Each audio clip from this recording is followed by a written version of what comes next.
Hello and welcome to another episode of the Ancient Warfare Podcast. My name is Jasper Ortas. I'm the editor of Ancient Warfare magazine, and with me are Mark McCaffrey, Mark DeSantis, and Murray Dahm, who is my assistant editor for the magazine. And because it's all the hot rage right now, we're going to talk about Gladiator II. And I have to start off with a confession. I haven't seen it yet. So, you guys are going to spoil it for me, probably. And this is probably a spoiler warning that there are going to be spoilers coming up. So if you want to see the movie and not have it spoiled for you, maybe wait listening this episode until you have seen it. And the first question, because I haven't seen it yet, is probably, should I go see it? Ooh, interesting one. Look, Well, the fact visually, that you're not all going, yeah, why haven't you been yeah, yet? yeah, no, Is visually, it's stunning. There are some interesting characters who are incredibly well acted. I think Denzel Washington acts very well. Paul Mescal acts well. Pedro Pascal acts well. The two actors playing Gita and Caracalla perform their roles well, which is great. But what they're acting and the story they're telling are a little bit strange. I'm being very polite. is this strange with or without the history in it? Well, I think that's the I problem, mean, is isn't it it? internally consistent and I guess as a story? Look, the story is very much the same. Would you say it's the same as the first film? I would say that this is again it all the way through. I sort of got the feeling that Ridley Scott had decided that he was going to have another crack at Gladiator, and he was going to do it better than the first time and improve upon some of the criticisms that might have been leveled at certain aspects of the first film. The one that came to my mind was that great scene at the start of the original Gladiator with the battle in the forest. And of course, I remember, I think us discussing at one point saying, it's wonderful, but then they start launching things from their catapults and whatnot, and they're exploding in the trees. How is that happening? And of course, then you get to this Gladiator film, and of course, you've got them sort of lighting big dahlia that are being loaded onto catapults so that you can sort of see, yes, it's going to explode because it's filled with something this time. So it's like he's yeah, there's so many elements that you sort of say, yep, he's just having another crack at that one. But again, as I would agree with you, it's a stunning film, and there's lots of little bits that are interesting, and they bring up little topics of or points that we might think, hold on, there's something that's been researched there. The one that gets me is what's that? About halfway through the film, he is doing some exercise on a rowing machine, and you're sort of thinking, "Hold on, this is sort of taking something from the Second Punic War in terms of training Roman rowers and the descriptions that we get." Okay, it's a sort of a six-man rowing machine, but it sort of has echoes of something that yeah, there's something there that sort of connects back to the history. Yeah, there were gestures. There was the greeting between Tim McInerney and Denzel Washington was really well done. A lot of that was, looked fabulous. But then what all of that, that's nice attention to detail was embedded in was like, what a waste to have that fabulously well observed, well written scene surrounded by what it was surrounded by. I definitely got the sense that many people had done reading and into various aspects of ancient warfare among the Romans. They also paid more attention to getting some of the armor and helmets to look right. I spotted several examples of Niederbiber types at various points there. The legionaries looked much more like legionaries, to my mind. Not perfect, but closer to the first Gladiator. But the overall story is ahistorical, and it's in this 16 years after the death of Marcus Aurelius would put it at roughly 196 AD, which should have been when Septimius Severus is emperor. And my question is, why not hew closer to history and tell a story that actually has some sort of relevance there. That would have been interesting, because they certainly went in different directions. They paid attention to certain aspects of Roman history, but not maybe to the most crucial parts, which may have made for a better story. The Septimius Severus isn't even mentioned, and so the whole idea, I think the whole idea was, we don't want to pull attention away from our African character, Macrinus. And it's like, yeah, but Septimius Severus was an African character too. You could have told his story. Denzel Washington could have played the Roman emperor. And then, of course, Caracalla and Geta being Septimius Severus's sons, and not getting into the whole debate about, well, if they're both Macrinus and Septimius Severus from North Africa, from Algeria and what is today Morocco, were they what we think of as African Americans? No, they probably weren't. But, they're from Africa. You've got Geta and Caracalla being half African. So, that's obviously not the story they're telling when you look at the red-headed Caracalla and Geta with their pasty white skin. And so it's all very like, oh, well, okay. But they're not even mentioning their dad. They're getting, neither of them were soldiers, which both of them were. Both of them commanded with their father in Scotland and elsewhere. The only war we get is in the Numidian campaign, when in fact there was a Parthian war going on. You're like, wait, what? But the funny thing for me was, as soon as the first intertitle came up, which said 16 years after the death of Marcus Aurelius, I was like, oh, okay, history's out the window, no problems at all. Like, right, it's all wrong from that point on, which was just disappointing. Even Caracalla and Geta, I just found that really odd, that there were the elements of actually their characters as they're sort of described. Okay, yeah, in the Historia Augusta, which, okay, is not, the best source. But having said that, their characters in the movie seem to be switched in terms of which was the dominant brother, and how it turned out. That sort of just threw me a little bit. I was sort of thinking, is there going to be a great reveal at some point that actually it's the great mind is playing no, they're just the wrong way around. And the way they showed them, it was, Caracalla is the older brother, not the younger brother, but they're only born a year apart. So one's born in 188 and one's born in 189. So they I think even looking at them, the age differential was also made larger. They weren't 1 year apart brothers. They were much further apart, I think, the way that it was in shown. Addition to the fact that they're in the same room most of the time, which is definitely not historical, since they did not get along with each other in the 1 year that they were, what was that, May to February, that they were actually ruling together in Rome. So again, it's, yeah. After that 196, we're jumping to after the death of their father. We jumped to 217 in the end, which is when Caracalla is killed by Macrinus. Well, by Macrinus's agents. Weirdly, Macrinus does become emperor, but he never gets to Rome. He's in the east the whole time. Presumably, Caracalla doesn't get killed in an embarrassing situation, or does he? Oh, in the movie, he does not get killed in the traditional way that he should be getting killed. No, not. That was one of the most uncomfortable scenes. I was waiting for that. That was one of the most uncomfortable scenes. Was the murder of Caracalla was quite. Ugh.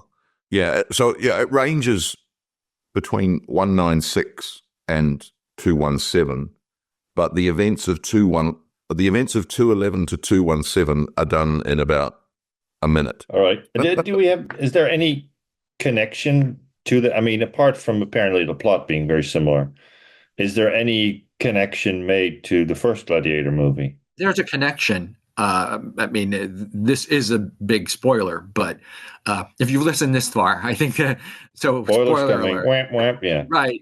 Hanno, who is the main character, and I guess is the Gladiator of Gladiator II, is the Lucius Verus, who's the young boy who's the son of Maximus and Lucilla from the first movie, right? So he's been taken to be safe and has been raised in obscurity.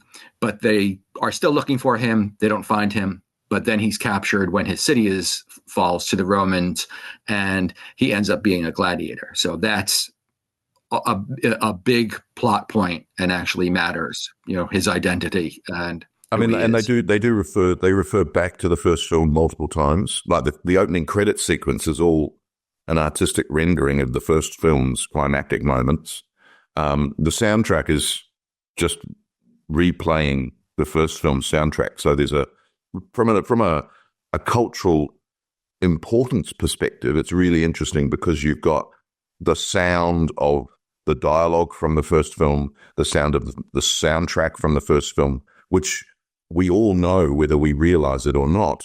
And it's echoed in this film, so we know what the film is referring to based on dialogue, visuals. What you do in life echoes in eternity. Which is a line that's repeated. Yes, that line is repeated. Yeah. But I think it really does damage to the first film with that recapping, because most of it's fine, but there is, when they, obviously for those who go into the film not having seen much in terms of the promotions and everything and trailers, etc., who might not be expecting that turn of the little boy from the first one now grown up, etc.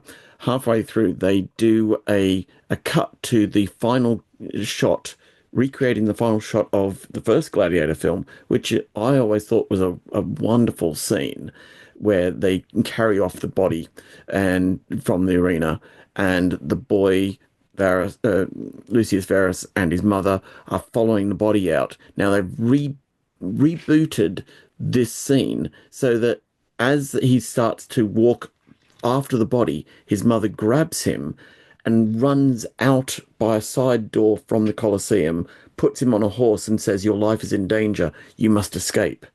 Which, I don't know, it just does not... It does less for the original movie than really I think it's valuable in this one. So, I don't know.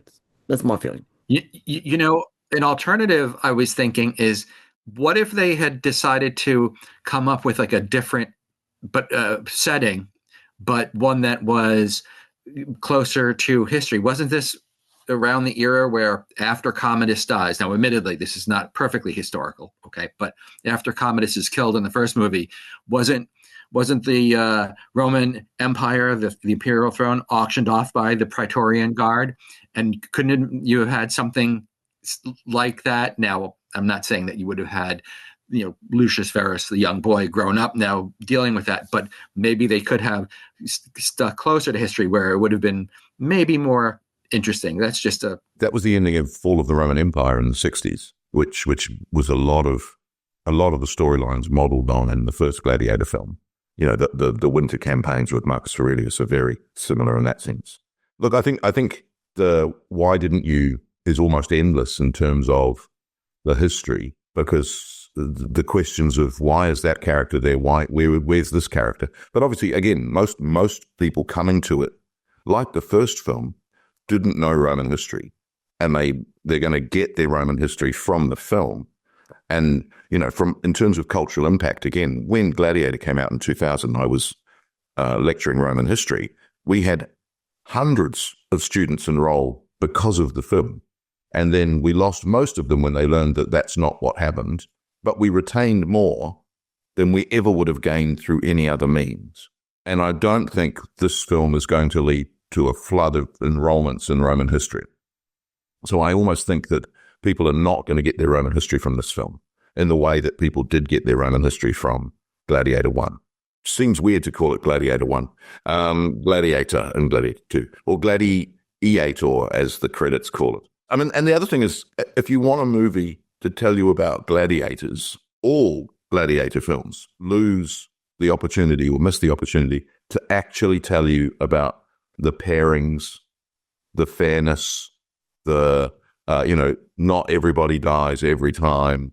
And it's been glamorized to the extent of, some of the choices in this film. Look, they're fine because your history is out the window, but the rhinoceros, the flooding of the Colosseum, the sharks are all just like, wait, what? No? Okay, that's right. What? Okay. And, the fact that you've got a gladiator who was a prisoner of war who gets trained as a gladiator, is fine, but it's a very rapid progression. But then he acts as all of the entertainment that would have happened in the games. Our Lucius Verus Hanno character is fighting animals. You're like, but that's not what a gladiator did. That was a specialist kind of beast fighter or a hunter, or you pitted the animals against themselves. Okay. He's not going to be executed the way that, we're going to put them in there and they're going to die and it's going to be a spectacle. No, well, that's not what gladiators did either. That was a separate thing again. And then there's the gladiatorial fights. And again, we get the mass battle, which I can't remember, but I think it's Salamis that they refight. But they don't say Persians.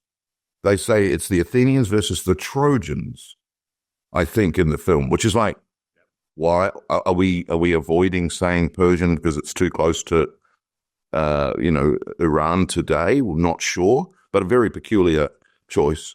But yes, the flooding of the Colosseum, ahistorical, because anyone who's been to the Colosseum knows that there's all sorts of underground, the hypogeum, which were put in by Domitian. So you can't flood the Colosseum. It's 25 kilometers from the sea. So if you are going to flood the Colosseum or anywhere else in Rome, it's going to be fresh water. So your poor old sharks aren't going to be, transported and just like, oh, well, what's going on? And I mean, the Naumachia obviously is visually stunning, but they're two little mini ships in this version. The one's got a crew of 20. The other one's got a crew. They also get up a lot of speed for not very much room. Yes. Well, that's why they were doing that rowing practice. Yeah, well. They're all Hercules on the Argo. Absolutely. I think that they certainly have to give credit that they are from a purpose standpoint of ancient warfare. We look at it with eyes of what kind of equipment were they giving to the extras, what have you, and it's much closer to what we would have seen on Trajan's column. And that is, there are Laurica and Segmentata that look like Laurica, Segmentata. The shields look which are good, going out of use by that time, of course. But for whatever it is, they have equipment that seems to be, and it's not all Laurica Segmentata. There's not a completely uniform, but then again, the armor would not have been uniform, but it was certainly closer to what you see in the first movie in that battle in Germania. So there was more attention paid. I definitely find it interesting to know maybe where they sourced that equipment from. And well, I mean, I think there was some reused. The Praetorian Guard are back in black armor with their black cloaks, which I think we mentioned in the first film was, well, no record of that, but they're still wearing the same thing. For me, the only thing that really noticed was that the shield he uses when he runs forward, it's clearly an entirely metal shield when it gets hit by the arrows, which again is not historical. It would have had an edging, but it would have been wood covered in calfskin. Why they can't do that? I mean, obviously from a manufacturing of props perspective, that's difficult, whereas a pressed metal shield is easy. But certainly if the one shield was going to be featured as the one that Pedro Pascal ran forward with and got shot with arrows, make that one a proper one. But they didn't do that. I think the siege from the water was, again, visually spectacular, but seemed to be competing with the battle in Germania in the first film. But again, you've got these exploding catapults being fired at stone walls and sort of like, why? But also that happens from ships that are moving in the catapults don't seem to actually have any impact. Yeah. It was very Saving Private Ryan-esque in that initial scene, I thought. And just as a quibble, it seems that the attack from the seaborne attack was conducted at a much faster pace than it would have been, because you would have wanted to put that, the siege towers and the bridges down a little bit more delicately than what they were doing. And yes, of course, the exploding projectiles, whatever those were. But I guess they had to, at least from a script standpoint, have to get that entire thing over so that they get him to Rome and whatnot. I found it to be a very long movie. I mean, for those who've seen it, it was long. Yeah, look, I think visually, like the visuals sustain it. It's visually stunning and maintains its visual stunningness. I mean, even there's been some controversy about the depravity of Gita and Caracalla. And again, if you wanted to have a depraved emperor, there are other candidates who are better depraved candidates. And there was the capuchin monkey. We haven't even talked about the baboons yet. We'll get to the baboons. But the capuchin monkey being made a consul is, again, I think what you were saying, Mark, about they've obviously done some reading. And so, we have Caligula and his horse. So that's sort of like, there is a precedent there, but it's Caligula. It's from 150 years earlier. But it makes sense to show an emperor declining into Savitia, which, is like, that's fine. But I think with the siege that we saw, it's kind of a combination of, well, it's Alexander the Great at Tyre, it's Demetrius Poliorcetes at Rhodes, it's the siege of Syracuse where Archimedes dies, all mashed into one with these, shipborne invasion with siege engines and, attempts to stop those siege engines from working from the walls. But just in terms of launching a siege against a city on a coast, you're not going to do that from shipborne. Well, it also seems a very strange thing that you've got the initial attack where they're attacking directly at the walls, and then at the end of that, as that sort of very quickly comes to a conclusion, all of a sudden you've got him down on all of a sudden a beach that's all of a sudden appeared in front of the walls, and he's going to fish the body of his beloved wife out of the spoiler, out of the sea. Which again, and I find that throughout. It's not just that siege, but also I think when we sort of looked at the trailer originally and we said, oh, there's prospectively some interesting scenery that's going to be put into this movie. We saw that huge sitting back looking at the vista of Rome, and it seemed like the Palatine Hill and the position of the Colosseum and the Fora was there, etc. But then throughout the movie, all of the events seem to happen either in the Flavian Amphitheatre or just outside where you should have Constantine's Arch. All of a sudden you've got the palace within 50 meters of the Colosseum. All the events happen in that.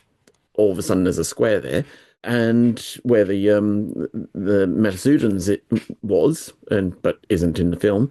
There seems to be a real restriction in terms of any exploration of the geography or the topography of Rome. Which again, you sort of think in a movie like this, the city should be playing its own character in the film, but.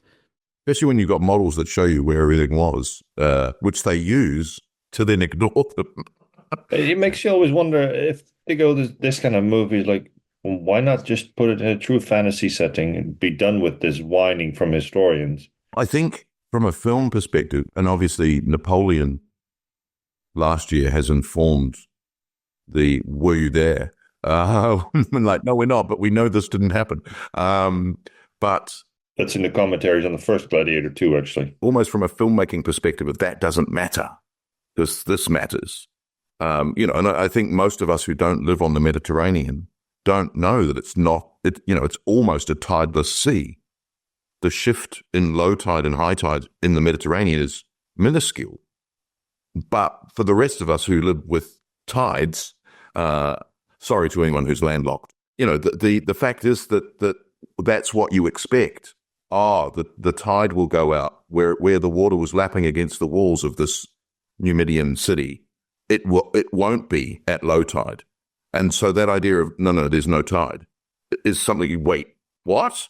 And so it's one of those things, like with every historical movie that gets something wrong, as in every historical movie, you needed a documentary before the film to explain the history of the film, in order that if you then showed the correct history in the film, people would understand what they were seeing. Because what they expect to see, which is historically misinformed, if you don't show them that, they'll think the history was wrong.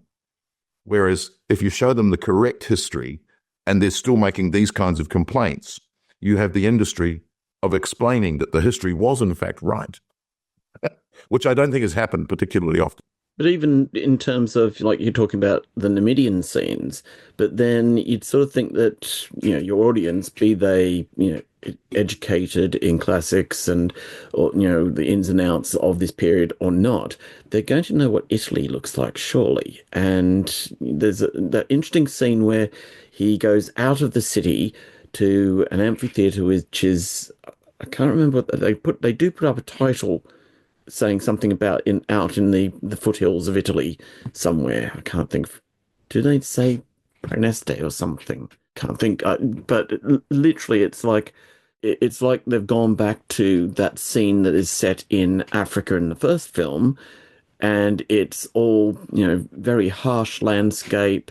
It's not what you'd be thinking of as Italy. So it really, again, the question was, why this? Why aren't we getting a more Italian, setting as such when it's supposed to be in Italy? I still haven't got an answer to my question. Should I go see it? Yes. Yes. Oh, well, there you go. I think anyone who is interested in Roman history, it's good to see Roman history on screen, regardless of the mistakes. And there hasn't been a movie without mistakes in the history of cinema when it comes to Greek and Roman history, period. So I think that, the lament of historians but they could have got it right, misunderstands that film and history are different things. And the people who go to films for their history is like, well, that's not where you should get your history from. But at the same time, I think there are details and there are things that are happening in the film that are good to see from a historian's, oh, I like that, or I like that they did that, oh, I really enjoyed that. And then other aspects which are like, why did they do that? But I think in a way, as a historian, it allows you to reinforce your historical nature, because you can see, why have they done that? That's wrong. Or they should have done this instead. I like that they did that. That does reflect, Seneca or such and such or so and so. So in a way, you're sort of watching it as a mosaic of your own knowledge to be able to pick which bits are good and which bits are not.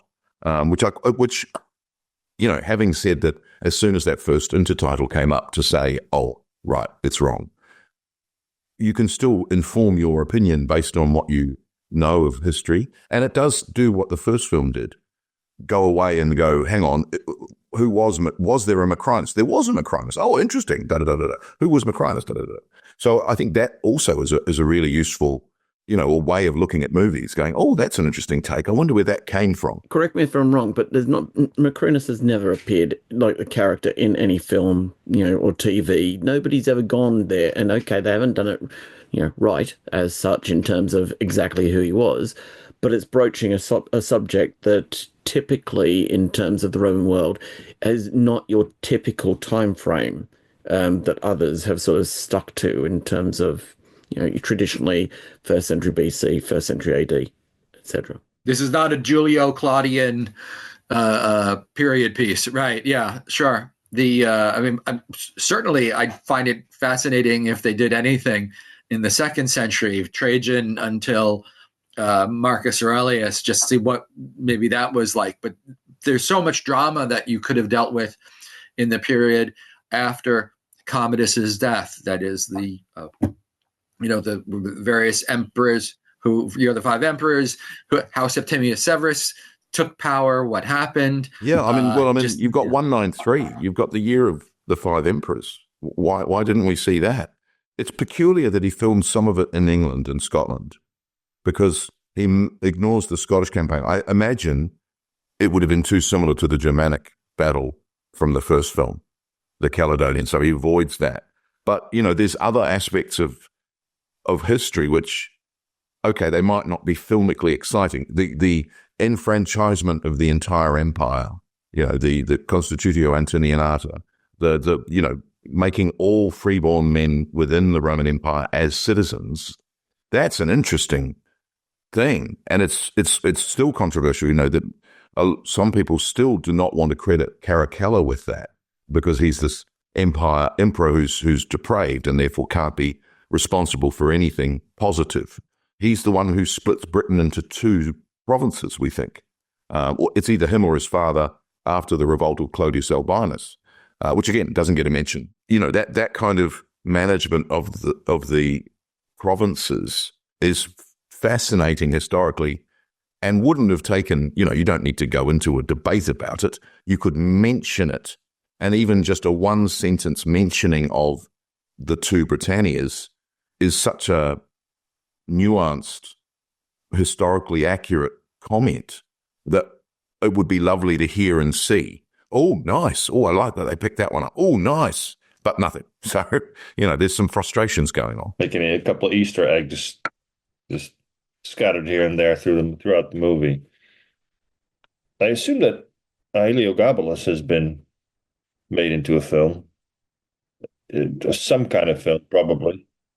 I think the closest is Caligula. I think the notorious Caligula made by Penthouse Magazine and Bob Guccione with Malcolm McDowell, 1980. That I think has some Heliogabalian, nice aspects to it. But I don't think Heliogabalus has been filmed.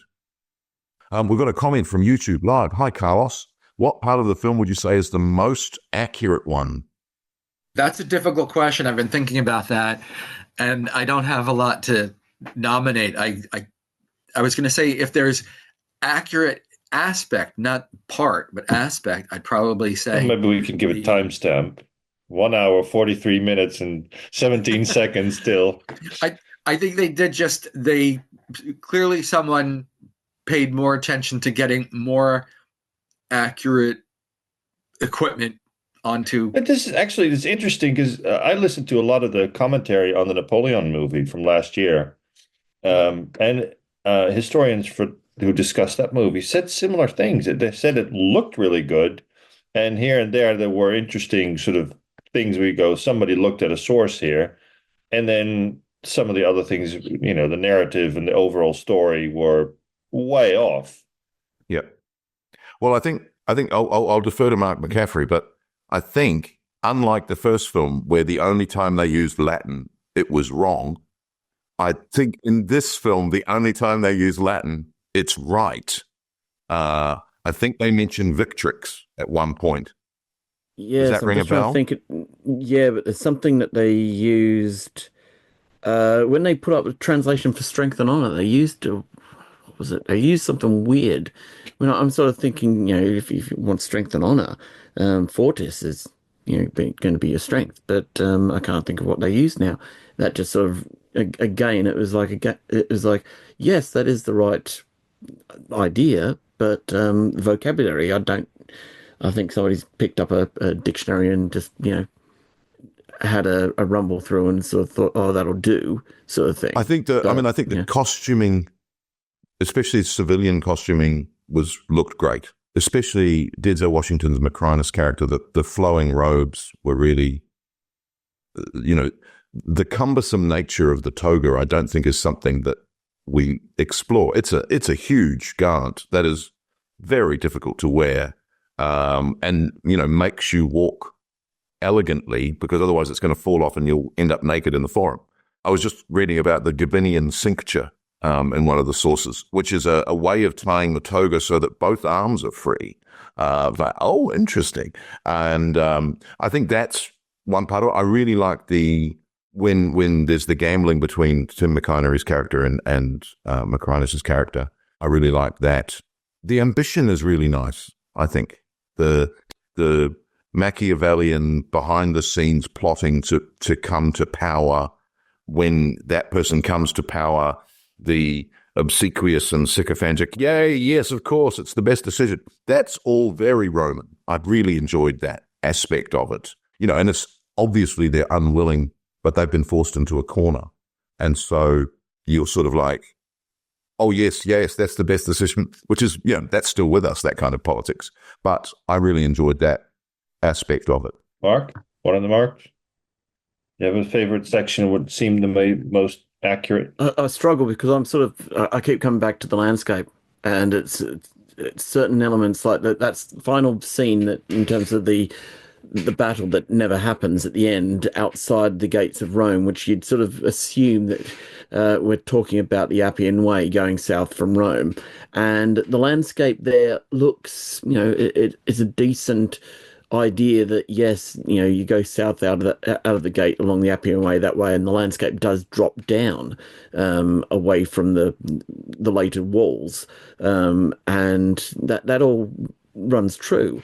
But then at the same time, again, they had an opportunity to talk about Ostia and the arrival of the ships in Ostia, and you've got masses of fleets coming into a what looks like more a harbour that belongs in Kingdom of Heaven rather than in Gladiator franchise. It just doesn't run true. And again, I think Murray's already said about there's no great tidal flow. There's no great crashing of waves against huge rocky platforms, etc. at Ostia. It's the mouth of the river. Again, that would have been an exciting venue to explore. But again, they're sort of just taking it in a fantasy, idea. So there's lots of tidbits that you sort of think it could have been done this way. There are some bits that they do well, but yeah. Yeah, I think the other thing that you get in Roman films, this one, like the first one, has the idea of the restoration of the Republic behind it, that the Republic is the better form of government, which is a modern take. And what the Republic became was not a better form of government. And the idea that the restoration of the Republic, which you get in any movie about tyrants, is by this time not going to happen. It's going to be another imperial candidate who's going to try and improve the empire. And I think that's one of the things about that, what Mark was talking about, the auctioning off of the empire when Didius Julianus, is it Didius Julianus who wins? Yeah, he wins the auction, and is then killed. And then Pasquinius Niger, Septimius Severus, and Clodius Albinus, all of them fight over the empire. So it's not going to be restored to anyone. It's going to be fought over until the strongest wins. But again, that would have made a fascinating film. Competing usurpers for the movie. You've got 235. If anyone wants to do the year of the six emperors, we can have that. It's like a bidding war in emperors itself. I have more emperors in 1 year. If you took this whole story on the road with with the brothers, with Macrinus, and you take it across the empire in terms of to Syria and take in those elements, I would think that would be again a better dimension than, okay, you can still have your gladiator element, but as well that would bring in the political element of the absent emperor, who is, or the decision of the army to appoint emperors as absentees from Rome, and the reaction of the Senate back in Rome, and how that that those political dimensions play out. Yeah, and I think in many ways the gladiator framework probably didn't allow that to happen, because you've got this idea that we're not just making a new film about this era that happens to have gladiators in it. It's the sequel to the first. So there's a whole bunch of things that are tied into the first movie that essentially, what's the word I'm looking for, hampered and sort of hamstrung this film. But there was actually an opportunity in this film for it to escape the arena, because you've got Mascal fighting, and what's his name, Pedro. I can't think Pedro of his name. Pascal. Yeah, Pedro Pascal. Acacius, is that his name in the film? I think. Yes. He of course dies in the arena, and of course then there seems to be a very unusual break in the film where you sort of think, oh, is that the finale that we're sort of coming into?